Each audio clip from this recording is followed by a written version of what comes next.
Harvard একটি তামাশার জায়গা, এটি ঘৃণা ও মূর্খতা শেখায়, এমন মন্তব্য করেছেন যুক্তরাষ্ট্রের প্রেসিডেন্ট ডোনাল্ড ট্রাম্প। বিএনপির চেয়ে বেশি সংস্কার কোনো রাজনৈতিক দল করেছে? প্রশ্ন নজরুল ইসলাম খানের। গণতান্ত্রিক সংগ্রাম ও রাষ্ট্র সংস্কারে বিএনপি অগ্রগণ্য ভূমিকা পালন করেছে বলে মন্তব্য করেছেন আলী রিয়াজ। এখন পর্যন্ত 50,000 কোটি টাকার বেশি বৈদেশিক দায় পরিশোধ করেছে সরকার, জানিয়েছেন বাণিজ্য উপদেষ্টা শেখ বশির উদ্দিন। আসছে রমজানের আগেই জাতীয় নির্বাচন চায় জামাত, এমন মন্তব্য করেছেন জামাতে আমির। টিউলিপকে বাংলাদেশে আনতে আন্তর্জাতিক সহযোগিতা চাইবে দুদক। কাল সারা দেশের রেলপথ অবরোধের ঘোষণা পলিটেকনিক শিক্ষার্থীদের। বিডিআর হত্যাকাণ্ডের রহস্য উদ্ঘাটন করতে হবে বলে জানিয়েছেন প্রধান উপদেষ্টা। টাইম ম্যাগাজিনের 100 প্রভাবশালী ব্যক্তির তালিকায় প্রধান উপদেষ্টা ডক্টর মোহাম্মদ ইউনূস। চীনের ওপর শুল্ক বাড়িয়ে 245% করলেন ট্রাম্প।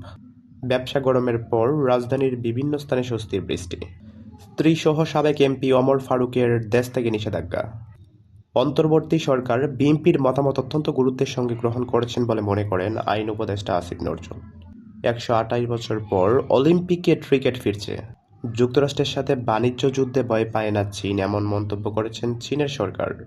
জুলাইয়ের মধ্যেই নির্বাচনের রোডম্যাপ ঘোষণা করবে EC. British high commissioner Sarah কুকের সাথে এনসিপির বৈঠক। মনে হচ্ছে মাঠ প্রশাসক নিরপেক্ষ আচরণ করছে না, এ অবস্থায় নির্বাচন সম্ভব নয়, এমন মন্তব্য করেছেন এনসিপির আহ্বায়ক নাহিদ ইসলাম। ডিসেম্বরে নির্বাচন না দিলে চাঁদাবাজি বেড়ে যাবে বলে মনে করেন মির্জা ফখরুল ইসলাম। আজ থেকে মালদ্বীপে কোনো ইসরায়েলি ঢুকতে পারবে না বলে জানিয়েছেন মইনজু। প্রধান উপদেষ্টা আজকের বক্তব্যে আমরা মোটেও সন্তুষ্ট নই, আমরা বলেছি সুনির্দিষ্ট রুটম্যাপ চাই। প্রধান উপদেষ্টার সাথে আলোচনা শেষে মির্জা ফখরুল ইসলাম আলমগীর এমন মন্তব্য করেছেন। মৌলিক সংস্কার ছাড়া নির্বাচনের সুযোগ নেই, জানিয়েছেন এনসিপির আহ্বায়ক নাহিদ ইসলাম।